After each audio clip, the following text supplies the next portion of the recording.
It's my news wrap.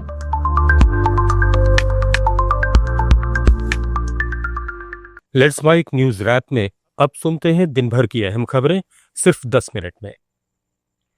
केंद्रीय cabinet ने प्रधानमंत्री नरेंद्र मोदी की अध्यक्षता में कई अहम मंजूरियां दी हैं। राजस्थान के कोटा बूंदी में 1507 करोड़ रुपए की लागत से नया ग्रीनफील्ड हवाई अड्डा बनेगा, जो सालाना 20 लाख यात्रियों की क्षमता वाला होगा। ओडिशा में भुवनेश्वर और कटक को जोड़ने वाली 8,307 करोड़ रुपए की 6 लेन रिंग रोड परियोजना को मंजूरी मिली है, जिससे ट्रैफिक कम होगा और कनेक्टिविटी बढ़ेगी। इसके अलावा ओडिशा, पंजाब और आंध्र प्रदेश में 4 सेमीकंडक्टर इकाइयों को 4,600 करोड़ रुपए के निवेश के साथ हरी झंडी दी गई है। इनमें ओडिशा में 2 इकाइयां शामिल हैं, जो रोजगार और तकनीकी विकास को बढ़ावा देंगी। स्क्वायर मीटर की टर्मिनल बिल्डिंग बनेगी, 3,200 मीटर का रनवे बनेगा, 1,000 एकड़ जमीन राजस्थान सरकार इसके लिए फ्री ऑफ कॉस्ट दे रही है और करीब 1,507 करोड़ रुपए का इन्वेस्टमेंट इसमें आएगा। कैपेसिटी इसकी होगी 2 million passengers, 20 lakh passengers per annum की इसकी कैपेसिटी होगी और 2 साल के अंदर कंप्लीट करने का टारगेट लेके चल रहे हैं। जमीन ऑलरेडी इसकी आइडेंटिफाई, क्लियर, सारा टाइटल वगैरह सब ठीक हो चुके हैं इसके। तेलंगाना के मुख्यमंत्री रेवंत रेड्डी ने इंडिया गठबंधन के उपराष्ट्रपति पद के उम्मीदवार पूर्व सुप्रीम कोर्ट न्यायाधीश बी सुदर्शन रेड्डी की उम्मीदवारी का स्वागत किया है। उन्होंने कहा कि कांग्रेस सरकार में तेलंगाना में जाति जनगणना के समय सुदर्शन रेड्डी विशेषज्ञ समिति के अध्यक्ष थे। उनके सुझाव पर कैबिनेट और विधानसभा में 42% ओबीसी आरक्षण पारित किया गया, जो अब राष्ट्रपति के पास लंबित है। रेड्डी ने एनडीए पर संविधान बदलने, आरक्षण हटाने और ओबीसी के 42% आरक्षण को रोकने का आरोप लगाया। उन्होंने अपील की कि ओबीसी के हक में खड़े लोग सुदर्शन रेड्डी का साथ दें, क्योंकि उनकी जीत से ओबीसी को सबसे ज्यादा फायदा होगा।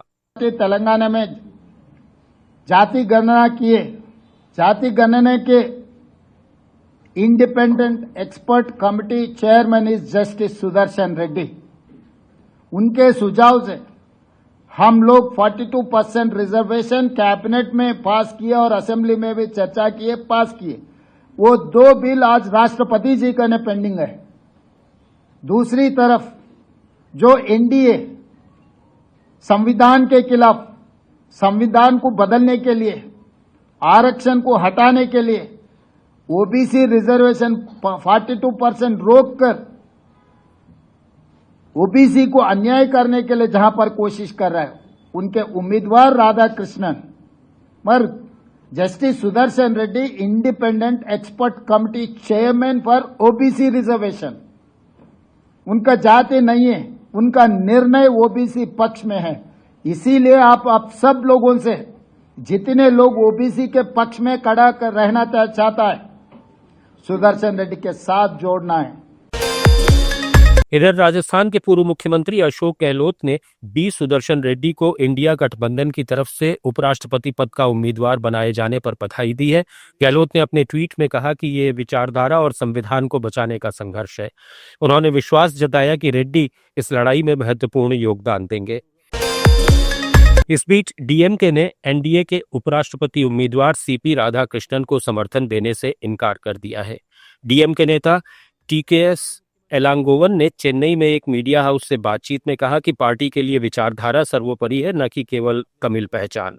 उन्होंने बीजेपी पर तमिलनाडु के लिए कुछ नहीं करने, कीजदी उत्खनन रिपोर्ट को मंजूरी नहीं देने और राज्य के विकास में रुचि नहीं दिखाने का आरोप लगाया।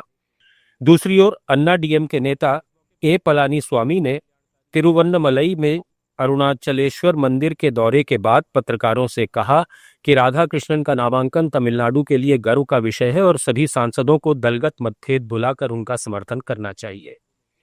वहीं टीएनसीसी अध्यक्ष के सेल्वा पेरुंथगई ने चेन्नई में एक साक्षात्कार में बीजेपी पर तमिलनाडु के साथ विश्वासघात और 2026 विधानसभा चुनाव के लिए राधाकृष्णन को तमिल चेहरा बताकर राजनीतिक लाभ लेने का आरोप लगाया। आपको बता दें कि इंडिया ब्लॉक ने सुप्रीम कोर्ट के retired justice B Sudarshan Reddy को उपराष्ट्रपति चुनाव के लिए उम्मीदवार बनाया है। उनका मुकाबला एनडीए के उम्मीदवार सीपी राधाकृष्णन से होगा। खास बात यह है कि दोनों उम्मीदवार दक्षिण से हैं। रिटायर्ड जस्टिस रेड्डी आंध्र प्रदेश से, जबकि सीपी राधाकृष्णन तमिलनाडु से हैं। राधाकृष्णन 20 अगस्त को नामांकन दाखिल करेंगे। उपराष्ट्रपति चुनाव के लिए 9 सितंबर को वोटिंग होगी, उसी दिन काउंटिंग भी होगी। नामांकन दाखिल करने की आखिरी तारीख 21 अगस्त है। 25 अगस्त तक उम्मीदवारी वापस ली जा सकती है। कांग्रेस के राष्ट्रीय अध्यक्ष मल्लिकार्जुन खड़गे ने कहा कि विपक्षी दल ने संयुक्त रूप से बी सुदर्शन रेड्डी को विपक्ष की ओर से उपराष्ट्रपति पद के उम्मीदवार के रूप में नामित किया है।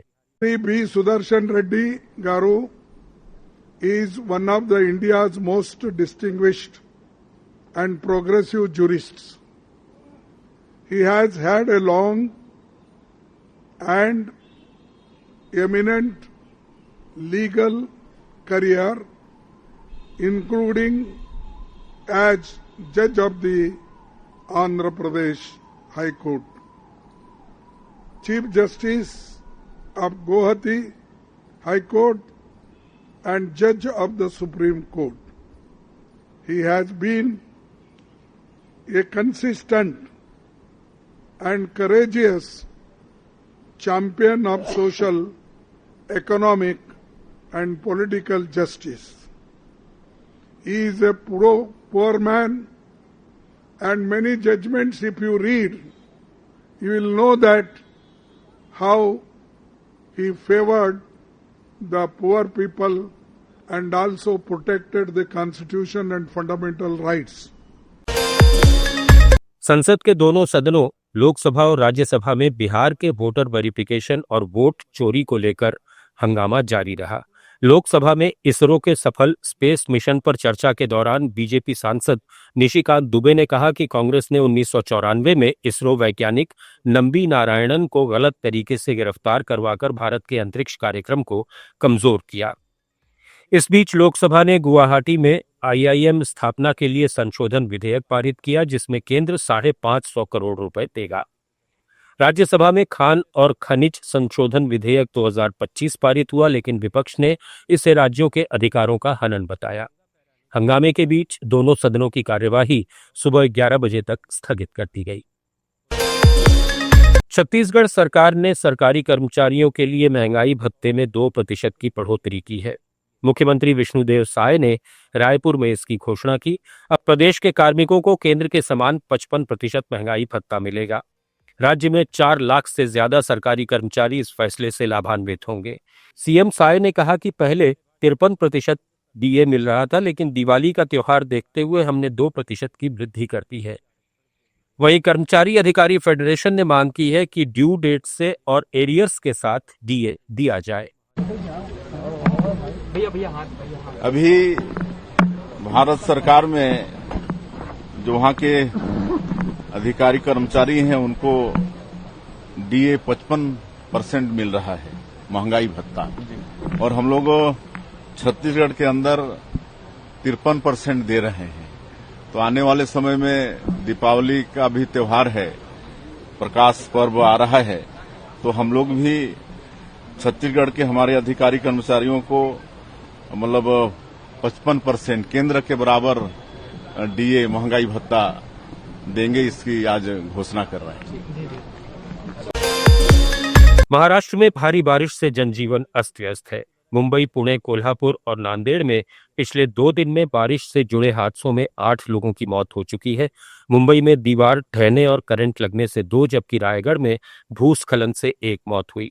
कोल्हापुर में 31,000 और नांदेड़ में 2,59,000 हेक्टेयर फसलों को नुकसान पहुंचा है। पुणे के घाट क्षेत्रों में भूस्खलन का खतरा बढ़ गया है। मुंबई और ठाणे में पानी भरने से ट्रेन और उड़ानें प्रभावित हैं। बीएमसी और ठाणे प्रशासन ने स्कूल कॉलेजों में छुट्टी कर दी है। पुणे और कोल्हापुर में भी स्कूल बंद हैं। मौसम विभाग ने अगले 48 घंटों के लिए रेड अलर्ट जारी किया है। बीसीसीआई ने एशिया कप के लिए भारतीय पुरुष क्रिकेट टीम और महिला विश्व कप के लिए महिला टीम की घोषणा कर दी है। पुरुष टीम की कमान सूर्य कुमार यादव संभालेंगे, जबकि शुभमन गिल उपकप्तान होंगे। महिला टीम की कप्तान हरमनप्रीत कौर और उपकप्तान स्मृति मंधाना है। पुरुष टीम में जसप्रीत बुमराह और कुलदीप यादव की वापसी हुई है, लेकिन यशस्वी जायसवाल और श्रेयस अय्यर को जगह नहीं मिली। महिला टीम से शेफाली वर्मा को बाहर किया गया है। दोनों टीमों की घोषणा मुंबई में बीसीसीआई मुख्यालय में चयन समिति के अध्यक्ष अजीत आगरकर ने की।